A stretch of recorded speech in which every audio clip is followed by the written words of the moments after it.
স্বাগত সবাইকে চ্যানেল 24 এর নিয়মিত আয়োজন ক্লেমন বিয়ন্ড দ্য গ্যালারিতে আপনাদের সঙ্গে রয়েছি আমি আরিফুল ইসলাম আর আমার সঙ্গে আজকের অতিথি নোমান মোহাম্মদ।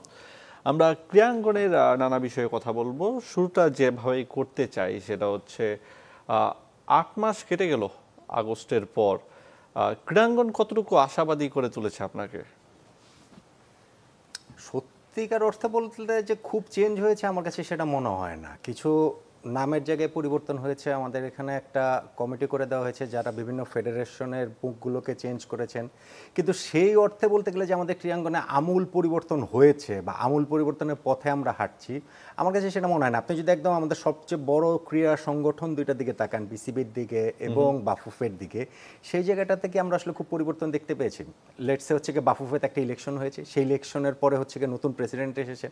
এর আগে কাজী সালাউদ্দিন ভাই একটা দীর্ঘ সময় ধরে দায়িত্ব ছিলেন, তার জায়গায় এখন তাবিতাউল ভাই এসেছেন। আবার ধরেন বাংলাদেশ ক্রিকেট বোর্ডে যেটা পাপন ভাই দীর্ঘ সময় ধরে ছিলেন, এখানটাতে ফারুক ভাই এসেছেন। কিন্তু আমি বলছি এই নাম চেঞ্জের বাইরে সত্যিকার অর্থে কোনো ওই রকম পরিবর্তন যেটা আমাদের এই মুহূর্তে হয়তো আমরা সুফল পাচ্ছি না, কিন্তু আগামী 3 বছর 5 বছর পর আমরা সুফল পাবো, ওইরকম কোনো কিছু আমি আসলে দেখতে পাচ্ছি না। যখন আমি ফুটবল এবং ক্রিকেটে দেখতে পাবো না, আপনি সিগনিফিক্যান্ট চেঞ্জ একটা বলতে পারেন যে, মানে আমি যদি মোটা দাগে বলি, হামজা চৌধুরী বাংলাদেশে খেলতে এসেছেন এবং তারপর ধরে বিদেশি অনেক ফুটবলারই বাংলাদেশে খেলার ব্যাপারে আগ্রহ প্রকাশ করেছেন। এর বাইরে ফুটবল এবং ক্রিকেটে খুব বেশি গুণগত পরিবর্তনের হবে বা হয়েছে বলে আমার কাছে মনে হয় না। অন্যান্য ফেডারেশনগুলো সম্পর্কে অবভিয়াসলি তো বলাই যায় যে জাস্ট শুধু রুটিন ওয়ার্কটাই করেছেন। এখন 7-8 মাস কিন্তু একটা সময়, একটা মোটামুটি দীর্ঘ সময়। আপনি অবশ্যই এর মধ্যে কোনো পরিবর্তন করতে পারবেন না, কিন্তু আপনি কোনো একটা প্রসেস স্টার্ট করতে পারেন, কোনো একটা জায়গা থেকে আপনি শুরু করতে পারেন যেটার মেয়াদ, মানে দীর্ঘমেয়াদে যেটা সুফল আমরা পাবো। ওইরকম কোনো কিছু অ্যাপার্ট ফ্রম ওই যে হামজা চৌধুরীর ইনক্লুশন এবং সেই পথ ধরে আমাদের আরও অনেক ফুটবলার বাংলাদেশ জাতীয় দলে জার্সিতে খেলার আগ্রহ প্রকাশ করেছেন, এর বাইরে আমি আসলে খুব বেশি আশাবাদী হওয়ার মতো কিছু দেখছি না। ওভারঅল ক্রীড়াঙ্গনকে সাজানোর জন্য একটা কমিটি গঠন করা হয়েছিল, সার্চ কমিটি। তারপরও তাদের কাজের মধ্যে আপনি কি কি লুফলস পেলেন যে আপনি আশা দেখতে পাচ্ছেন? আমি ওইটাই বললাম যে এই যে ধরেন যে সার্চ কমিটিটা করা হয়েছে, তারা হচ্ছে গিয়ে অনেকগুলো সংগঠন, সেটাও সবগুলো না, আমাদের মানে আপনি যদি হচ্ছে গিয়ে ফেডারেশন অ্যাসোসিয়েশন মিলে দেখেন, আমাদের মধ্যে 53 বা 54টা ফেডারেশন অ্যাসোসিয়েশন রয়েছে। তার মধ্যে হচ্ছে গিয়ে এখন ওই কমিটিগুলো ভেঙে দিয়ে অ্যাডহক কমিটি দিয়ে কাজ চালানো হচ্ছে। সেই রকমও প্রবাবলি হয়তো 15-20টা হয়তো হবে, বাকিগুলোর কিন্তু পুরোপুরি অচল অবস্থার মধ্যে দিয়ে রয়েছে। এখন আপনি এটা কোনোভাবেই এটা অ্যাকসেপ্টেবল না যে সার্চ কমিটি করার পরে তাদের 6 মাস লাগবে, 8 মাস লাগবে শুধুমাত্র এই মানে পার্সনগুলোই চেঞ্জ করার ক্ষেত্রে। তারপরে তো সংস্কার তো একটা দীর্ঘমেয়াদী ব্যাপার। আপনি তো হচ্ছে কি এগুলো কীভাবে চলবে, ফেডারেশনগুলো কীভাবে চলবে, আমাদের হচ্ছে কি ওই যে জেলা ক্রীড়া সংস্থাগুলো কীভাবে চলবে, বিভাগীয় ক্রীড়া সংস্থাগুলো কীভাবে চলবে, কোনো জায়গাতে যে খুব সিগনিফিক্যান্ট কোনো চেঞ্জ হয়েছে বা হচ্ছে বা সামনে হবে, সেইটা আসলে আমি দেখতে পাচ্ছি না। আর ধরেন এইখানে ওই চেঞ্জ হওয়ার প্রেক্ষিতেও যেই মানুষগুলো এসেছেন, তারাও থাকে না, নতুন একটা জায়গায় গেলে এখানটাতে হচ্ছে গিয়ে নিজেরও পারফরমেন্স দেখানোর একটা বিষয় থাকে। সেরকম কোনো কিছু কি আমরা আসলে দেখতে পেয়েছি? আমাদের কি মনে হয়েছে যে না, আপনি আমাকে বলেন যে গত 6 মাসে 8 মাসে বাংলাদেশের ক্রীড়াঙ্গনে এই ঘটনাটা ঘটেছে, যেই ঘটনাটাতে আমাদের মনে হয়েছে যে না, আমরা এই জায়গাটাতে একটা চেঞ্জ দেখছি, আমরা একটা ভালো কিছুর জায়গাটাতে দেখছি? আমার কাছে আসলে সেটা মনে হয় না। এবং সব থেকে বেশি ফোকাসে থাকে আপনার হচ্ছে ক্রিকেট এবং ফুটবল। বিসিবি এবং বাফুফের কথা আপনি বলছিলেন, দীর্ঘদিন ধরে কাজ করছেন, বিসিবি সম্পর্কে আপনি অনেক জানেন। সেক্ষেত্রে যদি বলি নতুন কমিটি, তাদের দুর্বলতাগুলো কি টিল নাও, যেগুলো তারা করতে পারত? দেখুন, আমি এটা বুঝি যে ফারুক ভাইদের পক্ষে ফুল ফ্লেজেড কাজ করাটা মুশকিল অনেকগুলো কারণে। একটা কারণ হচ্ছে গিয়ে ধরেন এই আগের বোর্ডটার বেশ কয়েকজন তারা নানান কারণে তারা পদত্যাগ করেছেন, পদত্যাগ করতে হয়েছে। সেটা বোর্ড প্রেসিডেন্ট নাজমুল হাসান পাপন ভাই সহ আর অনেকের ক্ষেত্রে সেটা বলা যায়। ইনক্লুড হয়েছেন কে? ইনক্লুড হয়েছেন শুধুমাত্র ফারুক ভাই এবং ফাহিম ভাই, এবং তাদের মধ্যে দ্বন্দ্বের খবর আবার মিডিয়াতে প্রকাশ্যে চলে এসেছে যে তাদের নিজেদের মধ্যেই দ্বন্দ্ব রয়েছে। প্রথমত লোকবলের সংকট রয়েছে। এখন এই লোকগুলোকে যে রিপ্লেস যে করা হবে, সেই রিপ্লেস করার মতো বাংলাদেশ ক্রিকেট বোর্ডে যে গঠনতন্ত্র বলে, সেই গঠনতন্ত্র অনুযায়ী তারা রিপ্লেস করতে পারছেন না। তার মানে সব কাজে এই মোরললেস এই দুইজনকে করতে হয়েছে। আর একজন দুইজন হয়তো বা এইখানটাতে অ্যাক্টিভ রয়েছেন, সেইটা আপনি ফাহিম সিনহা ভাইয়ের কথা বলতে পারেন, সেইটা আপনি ইফতেখার মিঠু ভাইয়ের কথা বলতে পারেন। কিন্তু খুব যে বেশি বিসিবি পরিচালক তারা অ্যাক্টিভলি কিছু করছেন বিষয়টা সেটা না। আমার কাছে যেটা সবচেয়ে বেশি হতাশার লাগে সেটা হচ্ছে কি, ফারুক ভাই আমাদের প্রেস কনফারেন্সে এসে টাইম এন্ড এগেইন বারবার বলেন যে আমি আসলে রুটিন ওয়ার্ক করেই আসলে সামাল দিতে পারছি না, আমি আলাদা করে কিছু কিভাবে করব। এখন আপনার সবসময় রুটিন ওয়ার্কের বাইরে আলাদা কিছু করেই আপনার কিছু একটা করতে হবে ক্রিকেটের গুণগত জায়গাটা পরিবর্তন করতে হলে। রুটিন ওয়ার্ক তো আপনি বন্ধ করতে পারবেন না। আপনাদের বলতে পারবেন না যে বাংলাদেশ জাতীয় দল, বাংলাদেশ ছেলেদের জাতীয় দল, মেয়েদের জাতীয় দল, আমাদের আন্ডার-19, আন্ডার-17, ঢাকা লিগ, বিপিএল, এগুলো সব কিছু বন্ধ রেখে আমি 2 বছর ধরে পরিকল্পনা করবো, এটা তো আপনি করতে পারবেন না। আপনার সব কিছু এই রুটিন ওয়ার্কগুলো চলতে থাকবে এবং একই সঙ্গে গিয়ে আপনার হচ্ছে গিয়ে ওই এক্সট্রা কিছু করতে হবে যেইটার সুফল বাংলাদেশ ক্রিকেট দীর্ঘমেয়াদে পাবে। সেটা তাদের কাছ থেকে আমি দেখতে পাই নাই। এইটাতে তাদের লোকজনের সংকট রয়েছে, সেটা আমি মাথায় রেখেও বলি এইটা হচ্ছে আমার একটা ফ্রাস্ট্রেশনের জায়গা। আমি জানি না, আমি যতটুকু বুঝতে পারি যে ক্রিকেট বোর্ডের ইলেকশনটা আগামী সেপ্টেম্বর অক্টোবরে এই মধ্যে আসলে হওয়া উচিত। সেই ইলেকশনটা ফারুক ভাই প্রবাবলি ইলেকশনটা করবেন, হয়তো বা তারা যখন দায়িত্বটা যারাই নেক, সেটা ফারুক ভাই হবেন না, অন্যান্য আরও অনেক ক্যান্ডিডেট তো হয়তো বা রয়েছে, যারাই দায়িত্বটা নেক তারা দায়িত্বটা নেবেন তো পরবর্তী 4 বছরের জন্য। সেই ক্ষেত্রে হয়তো বা আমরা ওইরকম দীর্ঘমেয়াদে কোনো পরিকল্পনার জায়গাটা দেখতে পারি, কিন্তু এখন পর্যন্ত আমি আসলে সত্যিকার অর্থে রুটিন ওয়ার্কের বাইরে ক্রিকেট বোর্ডের কাছ থেকে কিছু দেখতে পাইনি। তার মানে আপনি বলছেন যে ইলেকশন না হওয়া পর্যন্ত এভাবেই চলবে, এভাবেই চলবে, এভাবেই চলবে, একদম অ্যাবসলিউটলি রুটিন ওয়ার্ক চলবে এবং অ্যাবসলিউটলি যেটা হচ্ছে যেভাবে হচ্ছে ঠিক সেইভাবে আমরা সিরিজগুলো শেষ করি, আমরা মানে ওই ডে টু ডে ওয়ার্কগুলো করি। আমি জানি যে ক্রিকেট বোর্ডে ফারুক ভাই প্রচুর সময় দিচ্ছেন, আমি জানি ক্রিকেট বোর্ডে ফাহিম ভাই প্রচুর সময় দিচ্ছেন, কিন্তু আলটিমেটলি গিয়ে সিগনিফিকেন্ট চেঞ্জের জায়গাগুলোতে কিন্তু আমরা কোনো কিছু দেখতে পাচ্ছি না। আলটিমেটলি গিয়ে আমার কাছে মনে হয় না যে আমাদের লেটসে গত 6-7 মাস তো ফারুক ভাইয়ের দায়িত্বটা নিয়েছেন, আমাদের একটা ক্রিকেট সেন্টার হবে ধরেন ওই রকম একটা হচ্ছে গিয়ে যেটা ইন্ডিয়াতে আছে, যেটা ধরেন অস্ট্রেলিয়াতে রয়েছে, এটা আমরা পরিকল্পনার পর্যায়ে দেখেছি। এখন হবে না, আজকে হবে না, কালকে হবে না, কিন্তু আমরা এখন থেকে পরিকল্পনা করবো, আমরা নেক্সট বোর্ড মিটিংয়ে পাস করবো, এটা হয়তো আগামী 3 বছর পরে হবে। ক্রিকেট বোর্ডে তো টাকার অভাব নেই, তারা কিন্তু এটা করতে পারে যদি ওই ভিশনের জায়গাটা থাকে। এটার জন্য তারা লোক নিয়োগ দিতে পারে, এক্সপার্ট নিয়োগ দিতে পারে। সেগুলো কি দেখছি? সেগুলো আমরা দেখছি না। এগুলো আমরা কি দেখছি যে আমাদের গত 7-8 মাসের মধ্যে আমাদের ক্রিকেট স্টেডিয়ামগুলো, যেখানে আমরা শুধু ঢাকায়, চট্টগ্রাম, সিলেটে খেলি, একটা বিপিএল গিয়েছে, আমরা কি নেক্সট বিপিএলের কোনো রকম কোনো সম্ভাবনা দেখি যে আরেকটা ভেন্যু বাড়বে? আমরা কি নেক্সট বিপিএলে কোনো রকম, এই যে বিপিএলটা গিয়েছে 2 মাসের একটা টুর্নামেন্ট গিয়েছে, মালিকানা নিয়ে অনেক কথাবার্তা হয়েছে, ব্লা ব্লা ব্লা, বিপিএল নিয়ে আর কোনো আলোচনা হয়? আপনি করেন, আমি করি, আমরা করি, আচ্ছা আমরা না হয় না করি, ক্রিকেট বোর্ড করে। ক্রিকেট বোর্ড আগামী বিপিএলের কথা ভাবছে, আপনি আমাকে বলেন নেক্সট বিপিএলে একটা ভেন্যু বাড়বে, সেইটার কোনো পরিকল্পনা আছে? নেই।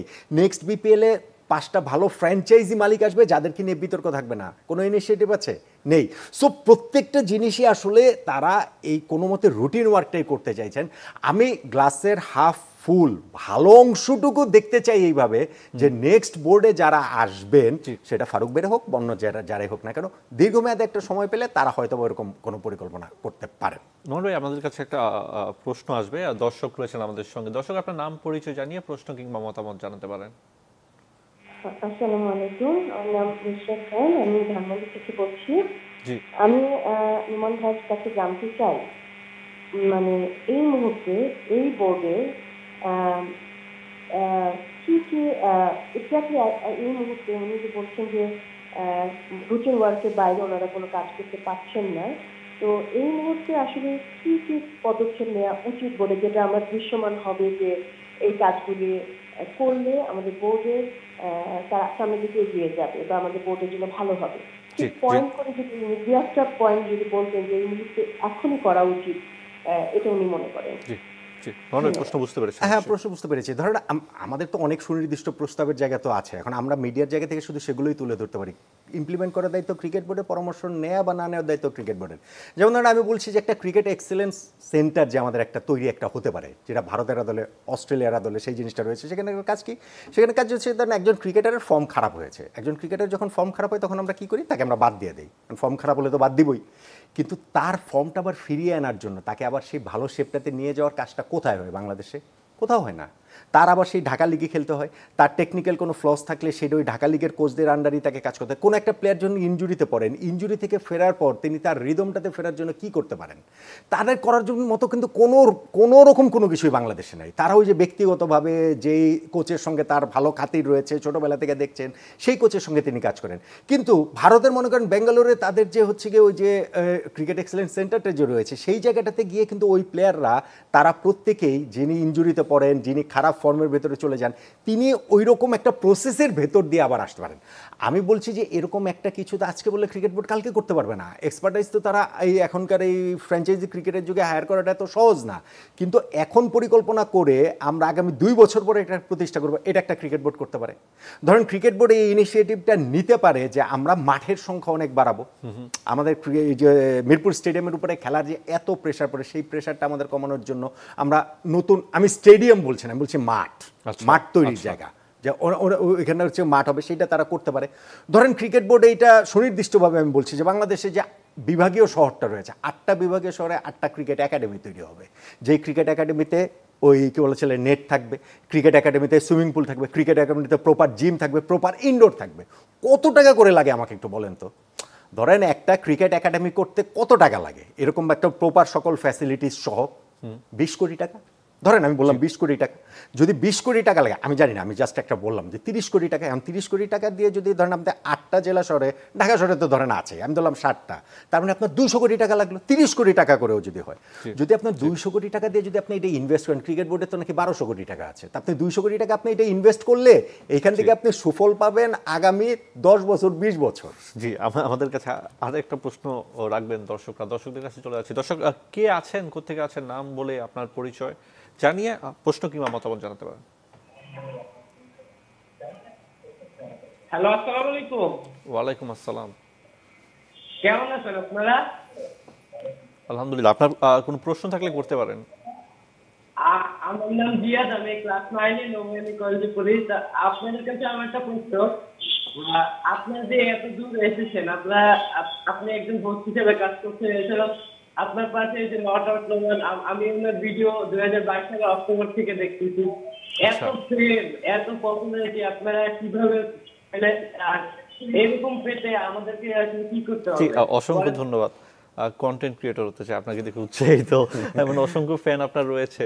সেই যাই হোক, যেসব পদক্ষেপের কথাগুলো বলছিলেন সেটা ক্যারি করেন। হ্যাঁ, ফার্স্ট অফ অল ওনাকে ধন্যবাদ, উনি ক্লাস 9-এ মাত্র পড়েন, কারণ আমাদের ছোটোবেলাতেও গিয়ে দেখেছি মানে আমরা খেলাধুলো নিয়ে খুবই অবসেস ছিলাম, সো বোঝাই যাচ্ছে উনিও খুবই অবসেস। তো থ্যাংক ইউ ভেরি মাচ আপনাকে। জিয়া বোধহয় আপনি ফোন করেছেন। যাই হোক, তো ওইরকম অনেকগুলো প্রস্তাব। লেটসে আমাকে একটা কথা বলেন যে বাংলাদেশে এই মুহূর্তে ধরেন আমাদের হচ্ছে Mirpur stadium, Fatullah stadium, Chittagong stadium, খুলনার স্টেডিয়াম, রাজশাহীর স্টেডিয়াম, সিলেটের স্টেডিয়াম, আমাদের যে এই যে 5টা-6টা যে ইন্টারন্যাশনাল স্টেডিয়াম রয়েছে, আমরা যদি ভাগ করে নেই যে ঢাকা স্টেডিয়াম মানে মিরপুর স্টেডিয়ামের উইকেট ধরেন স্লো অ্যান্ড লো, এই উইকেট আছে, এই উইকেটে আমরা খেলবো। ধরেন আমরা ঠিক করলাম চিটাগাং স্টেডিয়ামের উইকেট আমাদের থাকবে হচ্ছে গিয়ে একেবারে মানে ক্লাসিক ব্যাটিং উইকেট। ধরেন আমরা ঠিক করলাম যে সিলেট স্টেডিয়ামের উইকেট হবে পেস বোলারদের সহায়ক উইকেট, এবং এটা ঘোষণা দেওয়া থাকবে, মানে আমরা এরকম উইকেটই করতে চাই। আপনি ইন্ডিয়াতে দেখবেন, ইন্ডিয়াতে প্রত্যেকটা মাঠের উইকেট কিন্তু সেম না। আপনি অস্ট্রেলিয়াতে দেখবেন সব মাঠের উইকেট কিন্তু সেম না। আপনি সিডনিতে স্পিনাররা সহায়তা পাবে, পার্থে হচ্ছে গিয়ে পেস বোলাররা সহায়তা পাবে, এবং এইটা থেকে হিস্ট্রিক্যালি হয়ে আসছে, সারা জীবন হয়ে আসছে। বাংলাদেশে যদি আপনি এরকম 3টা-4টা উইকেট, আমি pure batting wicket, slow and low wicket, pace bowling wicket, আপনি এরকম ভাগ করে নিয়ে স্টেডিয়ামগুলোর ওই ক্যারেক্টারিস্টিক্সই যদি আপনি করেন, এবং সেই ক্ষেত্রে যেই বিদেশি দল বাংলাদেশ সফরে আসবে ওই বিদেশি দলের দুর্বলতা হিসাব করে যদি আমরা আমাদের মতো করে খেলাই ওই স্টেডিয়ামগুলোতে, সেটা আমাদের জন্য ভালো হয় না? অনেক বেশি আমি বলছি যে এগুলো খুবই বেসিক আইডিয়া, এগুলো কিন্তু কোনো যে একটা খুব যুগান্তকারী কিছু তা না, কিন্তু এরকম কোনো কিছু কি আমরা দেখি? আমরা কিন্তু দেখি না। আপনি দেখেন যে আপনি মাঠে যান, স্টেডিয়ামে যান, প্রতিদিন যান, আপনি আমাকে বলেন গত 7 মাসে আপনি কোন জিনিসটা দেখেছেন যেটাতে আপনার মনে হয়েছে যে না এটা র্যাডিক্যাল কোনো পরিবর্তন আসলে দেখি না। আমরা বিরতিতে যাচ্ছি, একটা ছোট্ট একটা বিরতি নিচ্ছি ক্লেমন বিয়ন্ড দ্য গ্যালারিতে।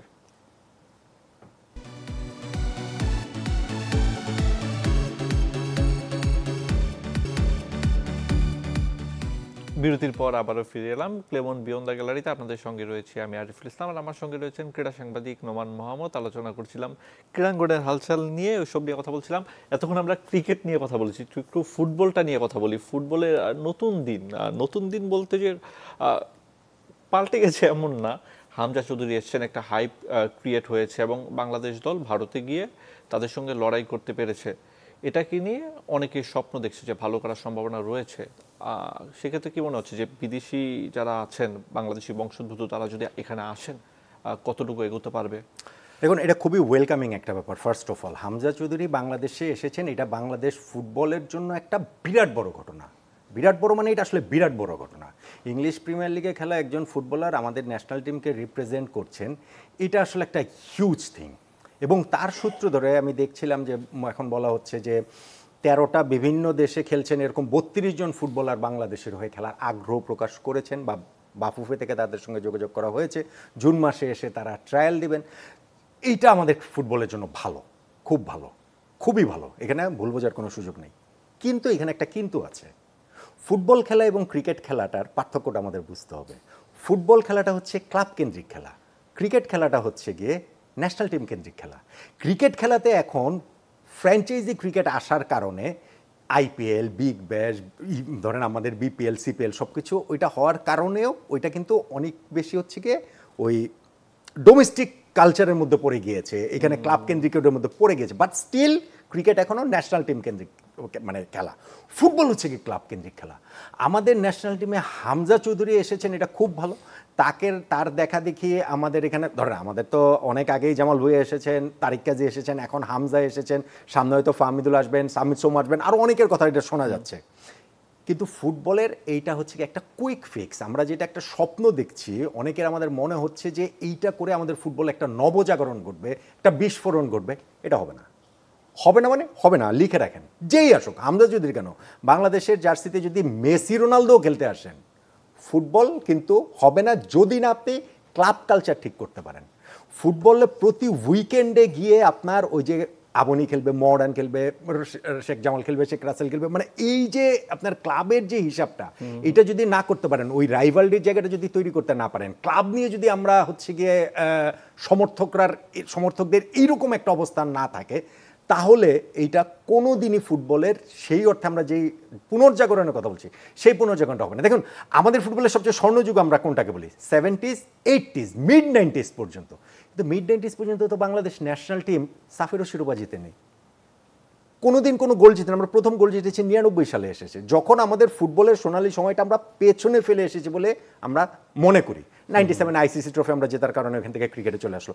সো আমাদের ন্যাশনাল টিম তো সাকসেস যখন পায়নি, সেই সময়ের কথা বলতে গিয়ে আমরা নস্টালজিক হয়ে পড়ি, এবং আমি সিরিয়াসলি এটা প্রত্যেকে একমত হবেন, ওইটাই আমাদের ফুটবলের স্বর্ণ সময়। কেন? কারণ তখন ক্লাব কালচার ছিল, কারণ তখন আবনি মডার্ন ছিল। ন্যাশনাল টিমের সাকসেসের জন্য আপনার লাগবে না। আপনি ন্যাশনাল টিম আমাকে বলেন তো যে প্রতি বছর আমরা এই যে কয়টা করে ম্যাচ খেলবো? আজকে হামজা চৌধুরী এসেছেন একটা ম্যাচ খেলেছেন, খেলে চলে গেছেন, জুন মাসে আবার আসবেন, আবার হয়তো অক্টোবর নভেম্বরে আসবেন। সারা বছরে 4-5টা ম্যাচ, 10টা ম্যাচ দিয়ে কি আপনি সেই হাইপ রাখতে পারবেন? আর আপনার ফুটবলের ন্যাশনাল মানে ক্রিকেটের ক্ষেত্রে ক্রিকেটে আপনি 365 দিনের ভিতরে মোটামুটি আপনার 265 দিনে আপনার ন্যাশনাল ক্রিকেট মাঠে আছে। সো আপনি ওইটা রাখতে পারবেন, ফুটবলে তো আপনি সেটা পারবেন না। সেটা আপনি কীভাবে পারবেন? আপনি ক্লাব দিয়ে পারবেন। সো আমি এটাকে খুবই অ্যাপ্রিসিয়েট করি। এখনকার যে বাফুফে যারা আছেন তারা হামজা চৌধুরীকে এনেছেন এবং আরও অনেককে আনার চেষ্টা করছেন। এই যে হাইপটা যে তৈরি হচ্ছে সেটা ভালো, সেটা খুবই ভালো। ফুটবলের নবজাগরণের জন্য সেটা প্রয়োজন, কিন্তু এইটাকে পূর্ণতা দেওয়ার জন্য অবশ্যই এইখানটাতে আমাদের ক্লাব ফুটবলটাকে কম্পিটিটিভ করতে হবে। ক্লাব ফুটবলে এরকম দর্শক নিয়ে আসতে হবে। এই যে আজকে ফাহমিদুল নেই দেখে পুরো সোশ্যাল মিডিয়া যেরকমভাবে বিস্ফোরণ ঘটেছে, সেই বিস্ফোরণটা হতে হবে আবনি মডার্ন নিয়ে, বসুন্ধরা কিংস জামাল নিয়ে। মানে সেইটা হলে হবে কি, সেই ক্ষেত্রে আমরা প্রতি সপ্তাহে প্রতি মুহূর্তে এটাতে এনগেজ থাকতে পারবো, এবং পৃথিবীতে প্রত্যেকটা দেশে এইভাবেই হয়। আপনি বলছিলেন যে ব্রাজিল বলেন, আর্জেন্টিনা বলেন, ইংল্যান্ড বলেন, জার্মানি বলেন, ইটালি বলেন, আমাকে ফুটবলের একটা দেশ দেখান যে দেশ তাদের ন্যাশনাল টিম দেওয়া হয়। ন্যাশনাল টিম কখন খেলে, কোথায় খেলে? তারা তাদের ওই ক্লাব কালচার দিয়ে ফুটবল বাঁচিয়ে রাখে, কারণ ফুটবলের প্যাটার্নটাই এটা। তাহলে আমাদের যে ক্লাব কালচার আছে সেটাকে প্রতিদ্বন্দ্বিতাপূর্ণ করতে চাইলে কি করতে হবে? বাংলাদেশের প্রেক্ষাপটে কি দলগুলো কি আরো কমানো সম্ভব, মানে যদি ভালো ফুটবলারদের নিয়ে? দেখুন এটা আসলে অনেক বিস্তারিত আলোচনা, অনেক বড় আলোচনা। মানুষের মধ্যে আপনি যখন এই জিনিসটা, ইন্ডিয়াতে তো আমাদের বাস্তবতা এবং ইন্ডিয়ার বাস্তবতা বা পশ্চিমবঙ্গের বাস্তবতা তো আলাদা না খুব বেশি। আমরা এখন বলি যে না, ঢাকা শহরে এখন অনেক যানজট, স্টেডিয়ামে যে খেলা দেখার অবস্থা নেই। আমরা বলি যে আমরা এখন ইউরোপিয়ান ফুটবল দেখি টিভিতে, যেটা আমরা 70s 80s দেখতে পারতাম না। সো ওইরকম হাই কোয়ালিটি ফুটবল দেখার পরে আমাদের এই মেরে ফুটবল দেখতে ভালো লাগে না। এই সব কিছু তো সত্যি, বা আমাদের ফুটবলের কোয়ালিটি অত ভালো না, এই সব কিছু তো সত্যি ভাই পশ্চিমবঙ্গের ক্ষেত্রেও। ওইখানে তো এখনো মোহনবাগান ইস্ট বেঙ্গল ডার্বির দিন কলকাতা পুরো পশ্চিমবঙ্গ দুই ভাগ হয়ে যায়, পুরো পশ্চিমবঙ্গ থমকে দাঁড়ায়। কেন দাঁড়ায়? কারণ তাদের ওই কালচারটাকে তারা নার্চার করেছে, সেই কালচারটার মধ্যে তারা রয়েছে। আমি মনে করি যে ক্লাব কালচারে, আমাদের ক্লাব ফুটবলের মধ্যে ইনভেস্টমেন্ট তো লাগবেই, পাশাপাশি নিবেদিত সংগঠক যারা আছেন তাদেরকে আবার রিইনস্টল করতে হবে এই জায়গাগুলোতে। তারা হচ্ছে সমর্থকদের সঙ্গে ফুটবল ক্লাবের যে সংযোগের যে সেতুটা, সেই সেতুর জায়গাটা তারা তৈরি করবেন। আমার কাছে মিন করতো একটা সময় যে মডার্ন আবনি খেলা রয়েছে, মডার্ন জিতবে কি হারবে। আমার কাছে এখনও আমার সারা জীবনে সবচেয়ে বড় আইডলদের কথা বলতে গেলে আমার কাছে মনে হয় আমার শৈশবের সে আইডল সাব্বির ভাই। মডার্নের সাব্বির ভাই খেলা দেখার জন্য পাগল ছিলাম। তো এই যে আমরা বলতাম যে বাংলার ম্যারাডোনা, পত্রপত্রিকাতে লেখা হতো যে আপনাদের দিলু ভাই হচ্ছে গিয়ে, আমাদের দিলু ভাই ওনারা লিখতেন যে বাংলার ম্যারাডোনা হচ্ছে গিয়ে সাব্বির ভাই। তো এই যে আমরা যে ক্রেজ ছিলাম, আমরা কি জানতাম না যে সাব্বির ভাইয়ের কোয়ালিটি ম্যারাডোনার মতো না, কিন্তু আমরা তো ওরকম পাগলের মতো হচ্ছে গিয়ে তাদেরকে পছন্দ করতাম। এখন ক্রিকেটের উত্থান ঘটেছে দেখে আমরা ইউরোপিয়ান ফুটবল রাত্রেবেলা দেখি বলে, আমাদের এইখানটাতে বিনোদনের আরও অনেক উৎস আছে বলে, আমাদের এখানে এই যানজট ফানজট রয়েছে বলে ক্লাব কালচারটা ধ্বংস হয়ে যাবে, তাহলে তো ভাই পৃথিবীতে কোনো জায়গাতেই ক্লাব কালচার সেভাবে থাকতো না। সেই যেসব জায়গাগুলো তার রয়েছে না। সো আমাদের ওই জায়গাটাতে মূল ফোকাস করা উচিত। হামজা কি এনেছেন, খুব ভালো কথা, আরও এরকম কোয়ালিটির 5-7টা প্লেয়ার আনেন, খুবই ভালো কথা। আমাদের ফিফা র্যাঙ্কিংয়ে আমরা এখন 185 থেকে 183-তে এসেছি। ভাই 183 না, সালাউদ্দিন ভাইয়ের সময় তো আমরা 138 পর্যন্ত এসেছিলাম। সেটা কি আমাদের ফুটবলের স্বর্ণ সময়? স্বর্ণ সময় তো না। আপনি 100-র মধ্যে আসেন না ফুটবল র্যাঙ্কিংয়ে, ন্যাশনাল টিম। স্বর্ণ সময় না। ক্লাব কালচারকে আপনার রিভাইভ করতে হবে, প্লেন এন্ড সিম্পল। একদম শেষ দিকে আমরা যেহেতু রয়েছি, আরো বাকি ফেডারেশনগুলো নিয়ে যে কথা বলি, আমাদের কোনো গেমসের সাফল্য নেই ওইভাবে, ওটা নিয়ে আর কতদিন ওয়েট করতে হবে? ক্রিকেটে নেই ভালো কোনো কিছু, ফুটবলেও নেই। দেখুন, আমার কাছে একটা জিনিস মনে হয়, এটা আমি আমার বিভিন্ন প্ল্যাটফর্মে বা বিভিন্ন জায়গায়, আমার প্ল্যাটফর্ম সহ বিভিন্ন আপনাদের এরকম জায়গাতে যখন সুযোগ পেয়েছি তখন বলি, সিঙ্গেল স্পোর্টস নেশনে ক্রীড়াবোধ কখনো তৈরি হয় না। সিঙ্গেল স্পোর্টস, আপনি পৃথিবীতে আমাকে একটা নেশন দেখাতে পারবেন না যারা একটা খেলার উপরে তারা ফোকাস করে। ধরেন আপনি ইন্ডিয়াকে আপনার মনে হয় ইট ক্রিকেট ড্রিঙ্ক ক্রিকেট, রাইট? কিন্তু ইন্ডিয়াতে তো ভাই অলিম্পিকে যেয়ে তারা গোল্ড পায়। ইন্ডিয়ার টেনিসে তো লিয়েন্ডার পেস, মহেশ ভূপাতি, সানিয়া মির্জারা রয়েছেন। আপনার ব্রাজিল আর্জেন্টিনা মনে হয় যে ফুটবল ছাড়া কিছু বোঝে না। ভাই ওদের ওইখানে ভলিবলে ওরা হচ্ছে গিয়ে বিশ্ব সেরাদের, আর্জেন্টিনা হচ্ছে গিয়ে বাস্কেটবলে বিশ্ব সেরাদের মধ্যে পড়ে। ওইখানে ওই আর্টন সেনার মতো হচ্ছে গিয়ে ফর্মুলা 1 ড্রাইভার ব্রাজিল থেকে বাইরে। আপনি ইংল্যান্ড বলেন, অস্ট্রেলিয়া বলেন, সাউথ আফ্রিকা বলেন, যে কোনো আপনি দেশ দেখেন, সিঙ্গেল স্পোর্টস কোনো নেশন নেই। আমরা সামহাও সিঙ্গেল স্পোর্টস নেশন। আমরা 70s, 80s, মিড 90s পর্যন্ত ছিলাম ফুটবল, এবং তারপরে হয়ে গেছে পুরোপুরি ক্রিকেট। আমার কথা হচ্ছে কি, ক্রিকেটের পাশাপাশি যদি আরও কয়েকটা খেলাতে আমরা গ্রো করি, আমাদের আরও কয়েকটা খেলাতে আমাদের সেই সম্ভাবনা জায়গা তো রয়েছে রে ভাই। আমাদের নিয়াজ ভাই গ্র্যান্ড মাস্টার হয়েছেন সেই কবে, অথচ ইন্ডিয়ার পরে যে বিশ্বনাথন আনন্দ হয়ে তারা কোন জায়গাটাতে দাবাকে নিয়ে গেছেন। এখানে পৃষ্ঠপোষকতার যেমন প্রয়োজন রয়েছে, আমাদের ওই যাদের আর্থিক সক্ষমতা রয়েছে সেই প্রতিষ্ঠানগুলো যেমন তাদের পাশে দাঁড়ানো উচিত, সবচেয়ে বেশি প্রয়োজন হচ্ছে কি ভাই ভিশনারি লোকজন প্রয়োজন ফেডারেশনগুলোতে। টাকা পয়সা সমস্যা, কিন্তু টাকা পয়সা থাকলেই যে সব হবে সেইটা আবার ঠিক না, যেটা আমরা ক্রিকেট বোর্ডকে দিয়ে বুঝতে পারি। আমাদের অন্যান্য ফেডারেশনগুলোতে টাকা পয়সা বিরাট বড় সমস্যা, ক্রিকেট বোর্ডের টাকা পয়সা সমস্যা নাই, কিন্তু তাও তো ক্রিকেট ভিশনারি কিছু করতে পারে না। নোমান ভাই অসংখ্য ধন্যবাদ আমাদেরকে সময় দেওয়ার জন্য। আমরা আশা করব যে সঠিক পরিকল্পনা হবে, ভিশনারি যারা আছেন তারা দায়িত্ব নেবেন, সেই কামনায় আজকের মতো ক্লেমন বিয়ন্ড দ্য গ্যালারি শেষ করছি।